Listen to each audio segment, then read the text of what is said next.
আবাসিক মহাবিদ্যালয়ে বহু প্রতীক্ষিত তিনি মিটিং করবে বলেছিলেন 24 তারিখ এবং রোববার এখন 12:40 বাজে সেই হাটাল অরবিন্দ স্টেডিয়াম কমপ্লেক্সে তিনি ঢুকছেন এবং এর আগে কিছু আগে মিটিং হয়েছিল এবং 28 তারিখ তিনি মিটিং করবে আগেই জানিয়েছিলেন, কিন্তু তার মাঝে স্থানীয় প্রাক্তন সাংসদ তিনি মিটিং করেছিলেন।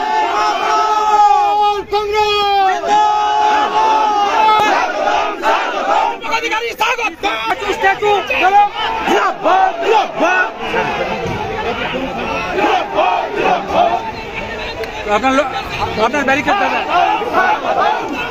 ব্যারিকেড ব্যারিকেড আরে মোবাইল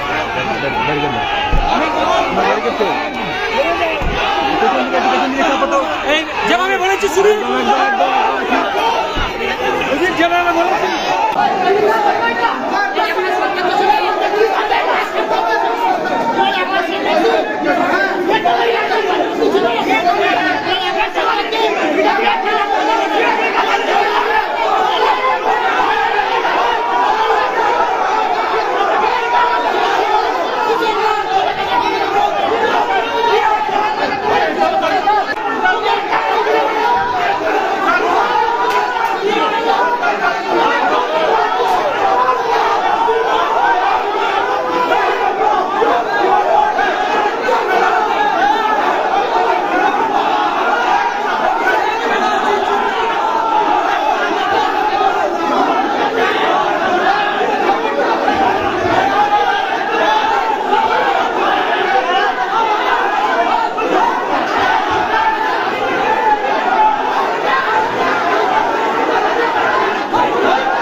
সাংসদ দেব আসার সঙ্গে সঙ্গে যে গন্ডগোল শুরু হয়, দেব ফিরে যাচ্ছে মিটিংয়ে উঠে দেব ফিরে যাচ্ছেন,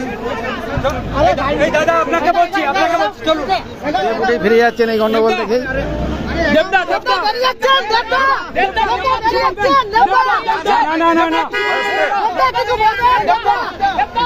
সাংসদ দেব দীপকের দিকে মিটিং এসেছিলেন, মিটিং কবে সেখান থেকে ফিরে যাচ্ছেন।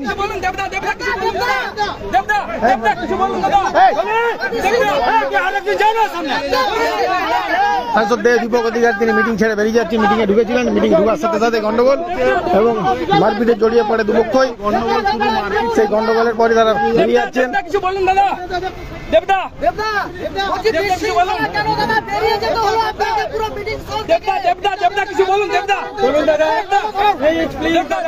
দেব দীপক অধিকারী মিটিং ছেড়ে বেরিয়ে যাচ্ছেন।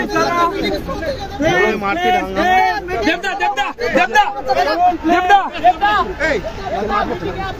যাও না, সেদিকে একদম থাকো না।